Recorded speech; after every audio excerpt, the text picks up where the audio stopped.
ऋतम सत्यम, सत्यस्य सत्यम है। ऋतम माने भी सत्यम होता, सत्यम माने सत्य, ऋतस्य सत्यस्य सत्यस्य सत्यम, सत्य के भी सत्य, अर्थात जो किसी स्थिति परिस्थिति में झूठा न साबित हो वो ऋतम सत्यम परम सत्यम है। ऐसे सत्यात्मकम ताम शरणम प्रपन्ना, हम आपकी शरण में आए हैं हे गोविंद। अब इतने नहीं,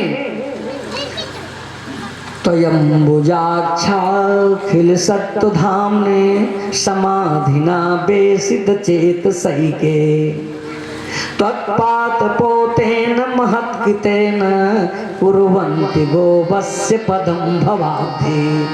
देवता स्तुति कर रहे हैं। त्वयंबुजाक्ष, हे अंबुजाक्ष, त्वयि चरणारविंदे त्वयि पादपोतेन, हे अंबुजाक्ष, हे कमल नेत्र, त्वयि मने आपके चरणारविंदों का आश्रय लेकर के योगी जन समाधि में भी चित्त को धारण करके लगा करके आपके कमलवत चरणों को पकड़ के जो जहाज, पोत मने जहाज रूपी चरण है, उसका आश्रय लेकर के इस दुस्तर संसार सागर को गोवत्स पदम भवाब्धि, इस भव अवधि मने दुख के दुस्तर समुद्र को गाय के बछड़े के खुर के समान पार कर जाते हैं। और वह जो ज्ञानाभिमानी है, ए नेर बिंदाक्ष विमुक्त मानस त्वय स्वभावास्त विशुद्ध बुद्धया अवारूह्य किक्षेण परम पदम पदः पतंत्य धो नादित इसम दंग्रया। देखिए दो बातें, जो देवता कह रहे हैं, जो आपके कमलवत चरणों का आश्रय में रहते हैं, आपके सहारे रहते हैं, वो तो गोविंद संसार सागर को पार कर जाते हैं। और जो थोड़ा सा अपने ज्ञान के अभिमान में, तपस्या के बल पे, अपने ज्ञान के बल पे थोड़ा आगे बढ़ गए, नाम गाम हो गया, महात्मा जी थोड़ा आगे दुनिया पूजने लगी, लोग भगवान मांगने लगे, तो अहंकार हो गया।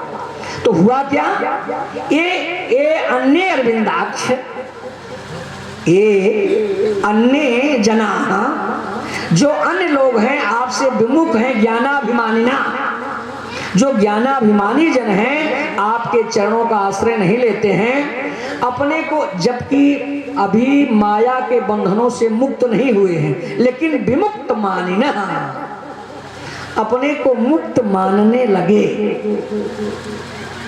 माया के बंधनों से मुक्त नहीं, माया के चेहरे हैं, माया के गुलाम हैं, लेकिन परमहंस अपने को लिखने लगे, 1008 बैनर लगने लगा, हाँ बहुत आगे बढ़ गए, थोड़ा सा ज्ञान हो गया, दुनिया पूजने लगी, तो आरूढ़ के क्षण परम पद, ज्ञान के सोपान से थोड़ा ऊंचे तो बढ़ गए, लेकिन अहंकार हो गया, वो भगवान को ही भूल गए, अपने को ही भगवान मानो के दुनिया से पूजवाने लगे। तो भगवान बोले हैं, इसका अभी बुद्धि शुद्ध नहीं हुई है? जिस दिन बुद्धि शुद्धि उस दिन उपाधि रहित हो जाएगा तो पत्यंत था, जितने ऊंचे चढ़ा था अधड़ाम से नीचे पटक दिया, उसका फिर पतन हो गया, चकनाचूर हो गया, मुंह के बल माटी खा लिया। आयुष्मद अंग्रया, हे गोविंद, तथा नते माधव तावकाह क्वचित, तावकाह मने तो दिया, लेकिन जो आपके भगत जन हैं, तथा न, तथा माने उन ज्ञानाभिमानियों की भात पटकनी नहीं खाते हैं, त्वयाभिगुप्ता विचरंत निर्भया, जिस पर आप रक्षा करते हैं वो निर्भय होकर के विचरा करते हैं, आंख मूंद के भी चलते हैं तो नाले को डांक जाते हैं, और ज्ञानाभिमानी आंख खोल के भी चलते हैं तो गड्ढा में गिर जाते हैं। तो भाई हम तो ज्ञानाभिमानी नहीं हैं, हम तो आपके हमारा चरणों का सहारा लेके चले हैं, और वयम शरणम प्रपन्ना, हम सारे देवता फिर शरण में आए हैं। और जब जब देवता आपकी शरण में आए, मत्स्यास कच्छप नृसिंह बरा हंस राजन्य विप्र विबुधेश कितावतारा तम पासिनस त्रिभुवनस्य यथा धुनेश भारम भुवो हर यदुत्तम बंदनम ते। कभी मत्स्य, कभी कच्छप, कभी नृसिंह, कभी बराह, कभी राजन्य, कभी हंस। राजन माने रामचंद्र, विप्र माने वामन अवतार लेकर के हमारी रक्षा किया है। इसलिए तम पास न माने स्माकम, हम सब देवताओं की अब आप रक्षा करें। वयम शरणम प्रपन्ना ते बंधनम, तुम्हारा बंधन है, स्तोन है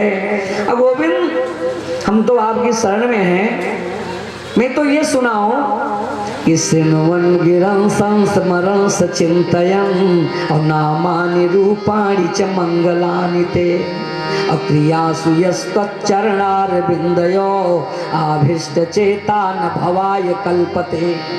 हे गोविंद, अरे आपका कथा को सुनते हुए, देखो आप सब पहले नंबर पे हैं। शृण्वन् माने सुनते हुए, अग्रणन माने कहते हुए। पहले नंबर पर श्रोता, दूसरे नंबर पर पहले आपका उद्धार होगा, हमारा बाद में होगा। लेकिन मैंने सुना है गुरु गोविंद आपकी लीला को सुनते हुए, शृण्वन् माने सुनते हुए, गृण माने कहते हुए, फिर स्मरण चिंतन। स्मरण और चिंतन में क्या अंतर है? अप्रयत्नश्चित्त व्यापारः स्मरणम, सप्रयत्नश्चित्त व्यापारः चिंतनम। जो बिना प्रयत्न के, अप्रयत्न, बिना प्रयत्न के सहज ही याद हो जाए। जितना आज कथा सुनाए हैं, कल बैठो तो बिल्कुल एकदम स्टेप बाय स्टेप याद हो जाए। इसका नाम है जैसे स्मरण। और जैसे पंडित जी क्या सुनाए थे, जहां न याद आवे थोड़ा सा प्रेशर डालो, दबाव डालो। इस प्रेशर दबाव डाल करके याद करने को चिंतन कहते हैं। सप्रयत्न चित्त व्यापारा चिंतनम। तो स्मरण करते हुए, चिंतन करते हुए, कथा को कहते हुए, सुनते हुए, या सारी क्रियाओं को करते हुए, क्रियास यस्तच्चरणारविन्दयो, ऐसे भी व्यक्ति आविष्ट चेता न भवाय कल्पते। नामानि रूपाणि च मंगलानि ते। आपके नाम रूप गुण गाथा को गाते हुए भी संसार सागर को ऐसे सीताराम सीताराम कहते लोग पार कर जाते हैं, पार कर जाते हैं। भैया 4 बजे से आपकी तरह अगर सीताराम करेंगे तो वो भी इस दुष्ट संसार सागर को पार कर जाते हैं। तो हम तो भाई आपके हमेशा सहारे रहते हैं। सोचो अब ना, आवाज आई कि देवताओं अब घबराओ नहीं। बस यही भादों का महीना देख रहा था, अब आ गया है, अब बिल्कुल हमारा समय आ गया, आप लोग जाओ, मैं अब अवतार लूंगा। सारे देवता चले, बोले अब की बार विलंब न करना, नहीं तो फिर वैसे गर्भ में रहो। सारे देवता चले गए। तो पहले तो भादों शुक्ल पक्ष एकादशी के दिन बलदाऊ जी आए रोहिणी के यहाँ। पूरा गांव इकट्ठा हुआ, ब्रज सब यही कहने लगे कि हे भगवान, एक बेटा नंद बाबू को हो जाता बड़ा मजा आएगा। कितनी उम्र है नंद बाबा की? 80 साल है ना? 80 साल के हो। इसी साल में नंद बाबा को बेटा हुआ था, यही उम्र थी। सारे ब्रजवासी कह रहे कि नंद बाबा को भी एक बेटा हो। पूरे सांडिल ऋषि से कहा कि नंद बाबा को एक बेटा हो, जो कहो हम लोग करने को तैयार है। चाहे हरवंश पुराण की कथा करवा लो, चाहे संतान गोपाल का जाप करवाओ, या जो कहो। सांडिल ऋषि से कहा कि आप बताइए ना। सांडिल ऋषि बोले कि नंद बाबा एकादशी का व्रत रहे, इनको एक बेटा होगा। पूरा गांव बोले कि आज से हम पूरा गांव एकादशी रहेंगे, लेकिन नंद बाबा को बेटा हो। ये है नंद बाबा है। जहाँ सर्वान नंदेत सायो नंदा, जो सबको आनंद दे वही है नंद। जब आप सबको आनंद देंगे तो आपके आनंद के लिए सभी लोग चाहेंगे। नंद बाबा को बेटा हो। 80 साल की उम्र में सांडिल ऋषि का आशीर्वाद सुनो कि बेटा होने जा रहा है। संत को इतना अधिकार है, वो अपनी तपस्या का फल उठा के दे देता है। भगवान भी नहीं चाहते थे, नहीं तो 80 साल की उम्र में बेटा। देखो ये तो भागवत की कथा मैं कह रहा हूँ, जो है तो सही है। मैं आपको सत्य घटना बताऊं। मैं टिकर माफी आश्रम में पढ़ा, वहीं का छात्र हूँ, इसे आचार्य किया परमहंस आश्रम से। और आज के भाई वहाँ की घटना तो मैं सब जानता हूँ, पूरी बात। वहाँ तो 16 साल रहा, वहीं से बीएड किया, वहीं से व्याकरणाचार्य किया। लेकिन सर्वप्रथम स्वामी परमहंस महाराज बरतला, टिकर माफी से 10-12 किलोमीटर है, बरतला में आए। तो बरतला में हम कथा सुनाने गए थे आज 4-5 साल पहले। वहाँ भी परमहंस महाराज की समाधि है, मंदिर है। तो जिसकी जमीन में वो मंदिर है तिवारी जी। जब स्वामी जी वहाँ रहते तो स्वामी जी की सेवा में तिवारी जी की पत्नी आती थी।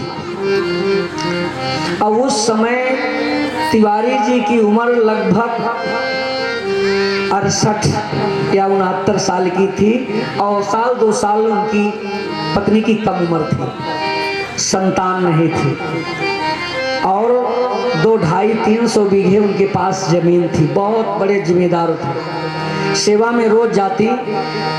देखो साधु संत के पास कुछ फक्कड़ लोग भी बैठते हैं, तो कुछ फक्कड़ी भी बैठे थे महाराज जी के पास, चारों तरफ घेर के महाराज जी बैठे थे।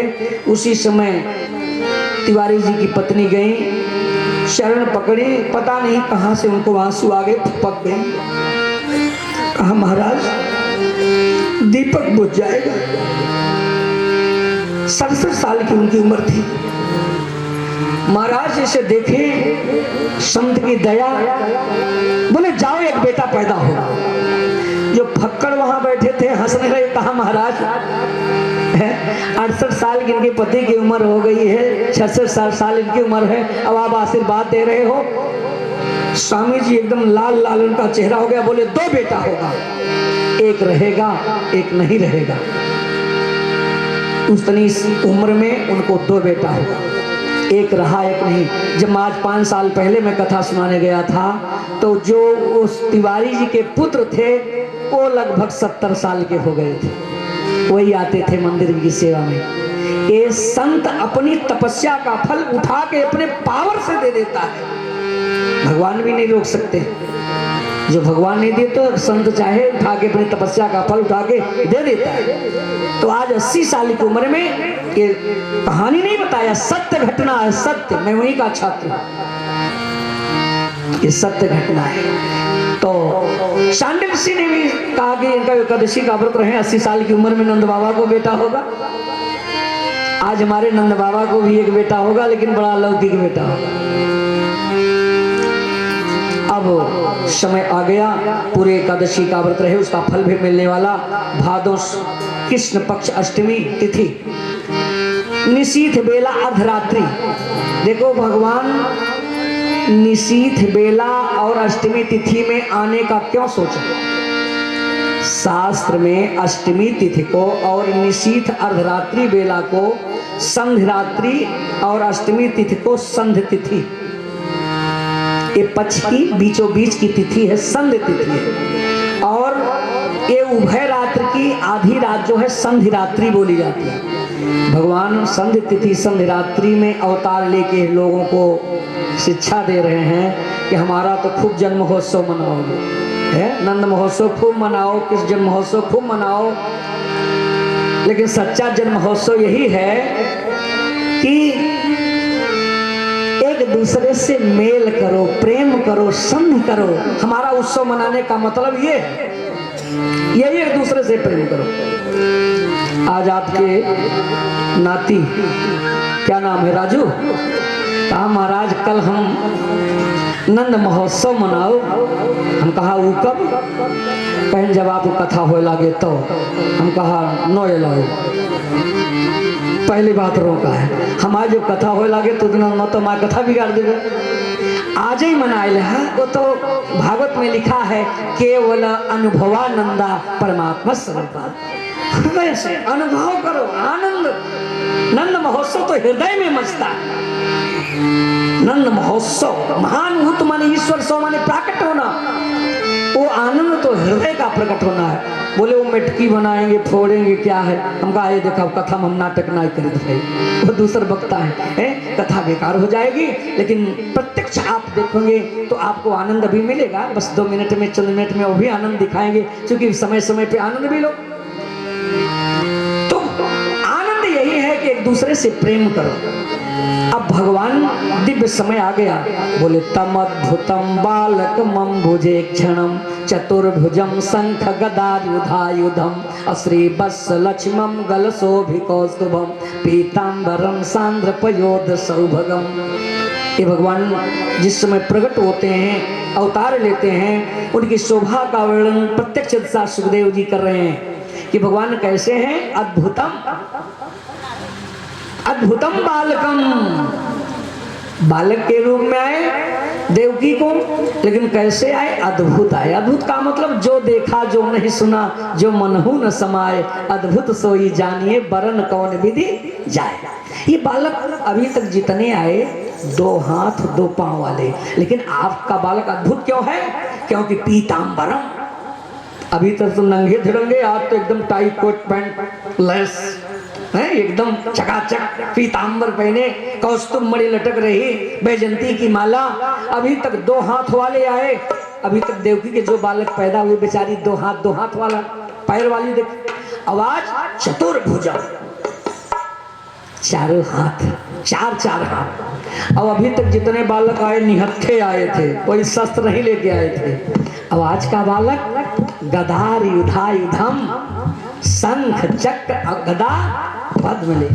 तो ऐसे दिव्य बालक को देख करके देवकी डर के मारे आंख बंद कर ली। अरे क्यों न डरे भैया, मान लीजिए किसी को साधारण बालक पैदा हो और कोई ऐसा बालक पैदा हो कि पैदा होते ही राइफल लेके पैदा हो, तो माता डरेगी कि नहीं डरेगी? गदा लेके पैदा हो जाए तो माता सोचेगी ये भगवान ने दानव आ गया है क्या? देवकी थर-थर कांपने लगी, भगवान मुस्कुराने लगे। अब बताओ, अरे 4 भुजा वाला बन के इसलिए आया हूं मैया, एतत्वांग दर्शितम रूपम प्राक जन्म स्मरणाय में। प्राक मने पहले का याद दिलाने के लिए, एतद मने विष्णु का रूप मैंने धारण किया है। वांग दर्शितम, वांग मने तुम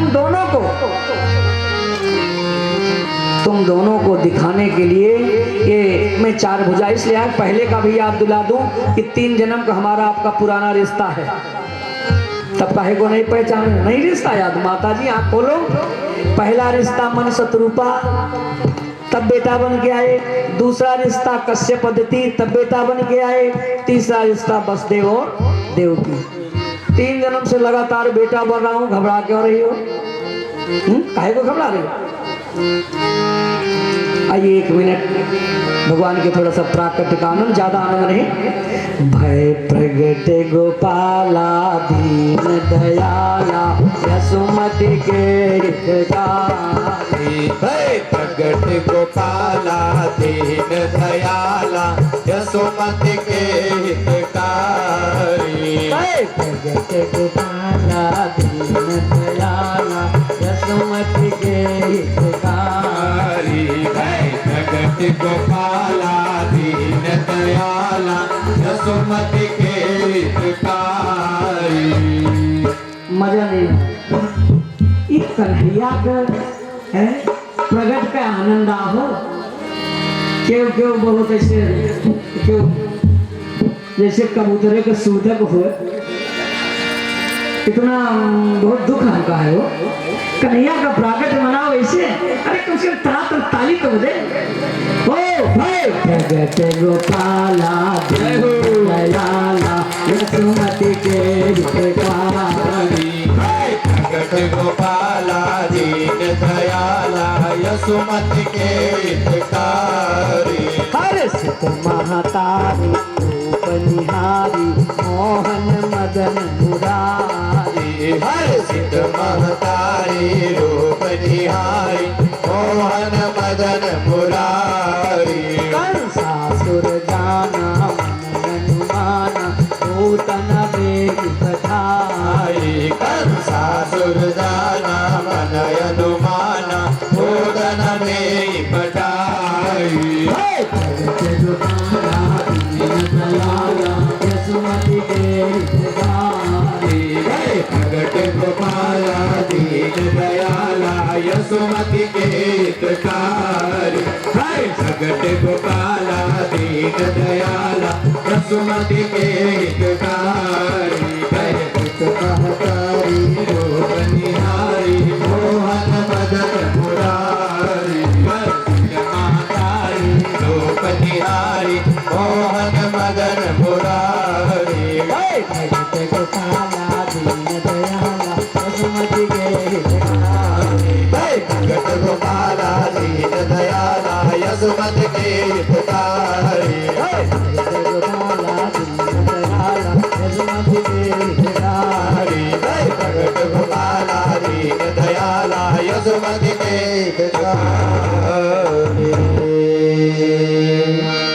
ज्यादा खुशी नहीं